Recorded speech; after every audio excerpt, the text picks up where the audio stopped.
College of Art, and you are at the Improbable Places Poetry Tour. And this is our finale and our third season. We're getting ready for the fourth in the fall, but I wanted to end in a special place on a special day. So the poetry tour was an idea.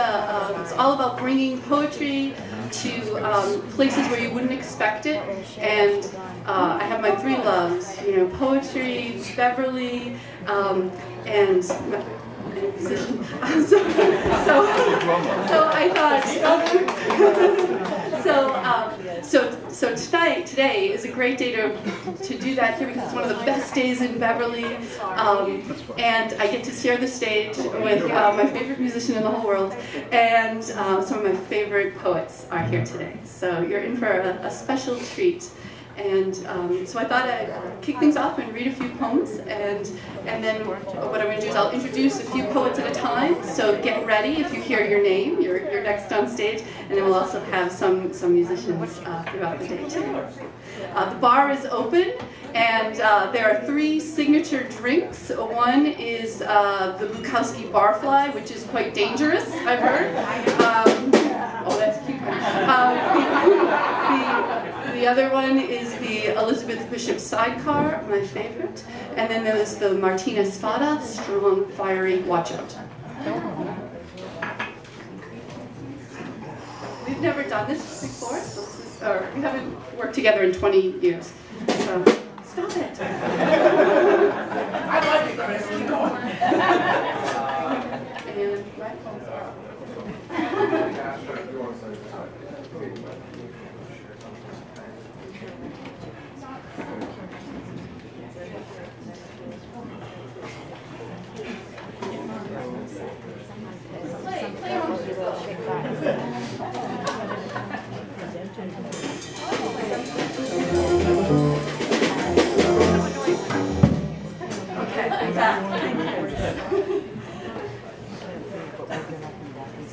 So we have some poems that are about music, about the loss of vinyl, about what you do when you hear music, jazz, hip-hop, and this one is more of a technical poem about a very important percussive maneuver called the 3 against 4.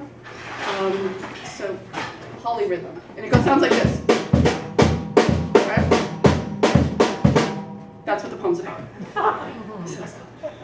Medeski, Martin, and Wood at dinner.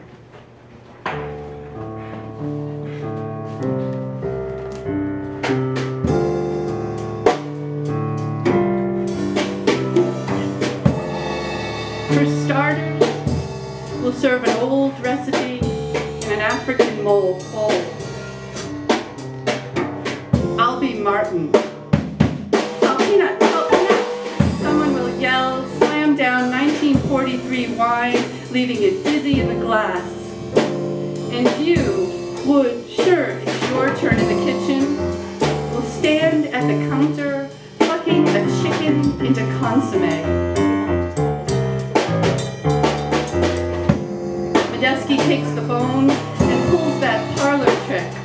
The one where he makes us ivory earrings that jangle.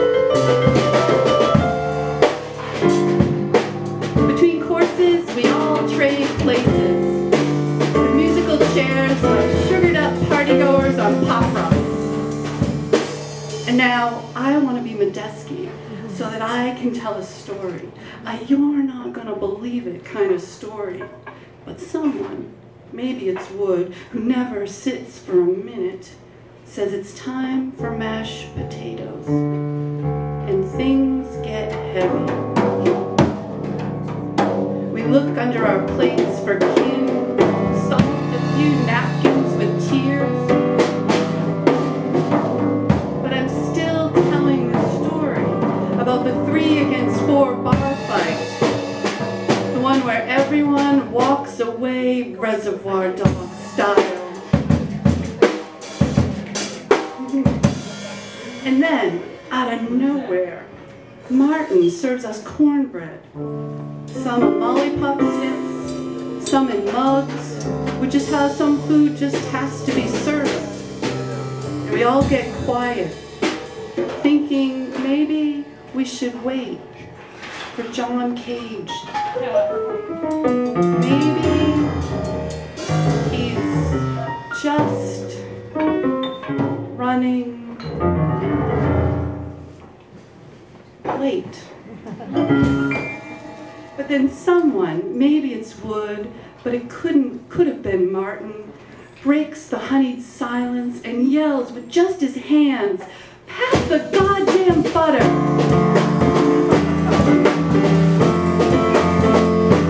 Pass the goddamn butter.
Yours.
That Art Blakey tune.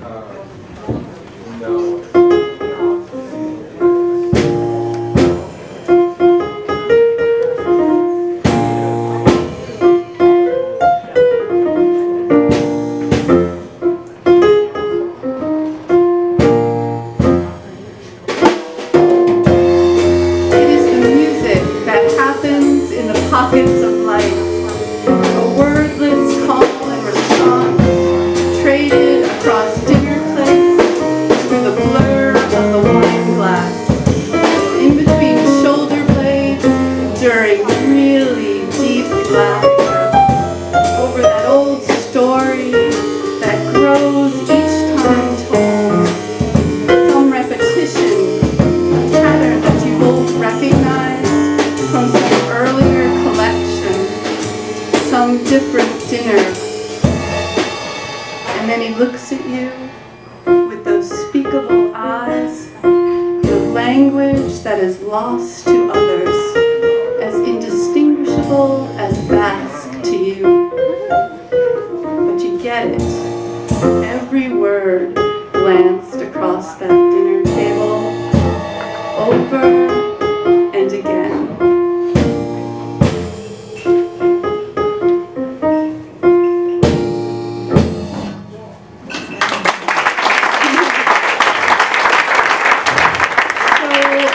Progressive rock Canadian trio fans out there in the house, raise your hands high. Yeah. Okay. So this is for you. I feel like I need another stance to this. Ladies' Night, Rush Tribute Band. After the first set, Bob, the light guy, calls us over to play darts and drink beers. Everything is sticky here. Fish fry hangs in the air, greasing the palms and hair of the cocktail waitresses who ignore me when I ask for a Molson Light. Just stay for the second set, I tell my friend. Kill a little more time. We decide to linger by the side of the stage, marking our territory like nobody's business. Overt leaning for cleavage sake. Playing the part of groupies, queens of the one-night stand. Regrettably, it is a Rush tribute band. So that changes everything. Taking out our eyeliner, we underscore crib notes from Spinal Tap, verify the number 2112, wrestle to the lyrics of Xanadu, let the drummer know that YYZ is instrumental and that Zeppelin is our second favorite band.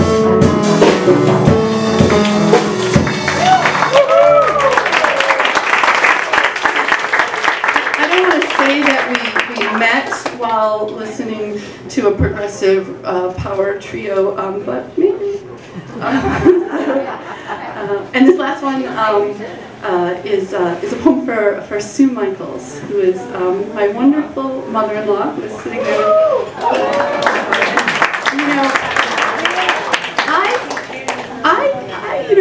I challenge you to go out and find a nicer mother-in-law poem than this. So.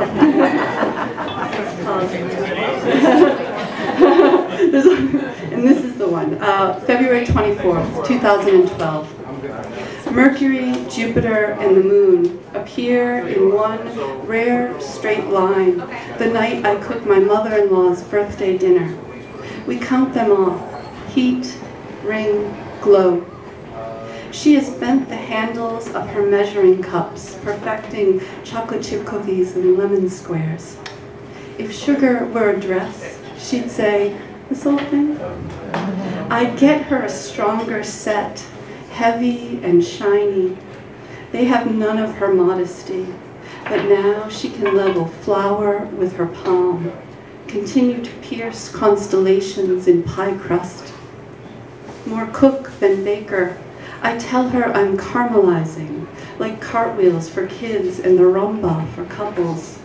With enough time and shaky movement, everything sweetly binds. The dahlias blush from wine in the pan. The couscous swells to Nina Simone, who sings to the wide sky and the kitchen table that every day is new.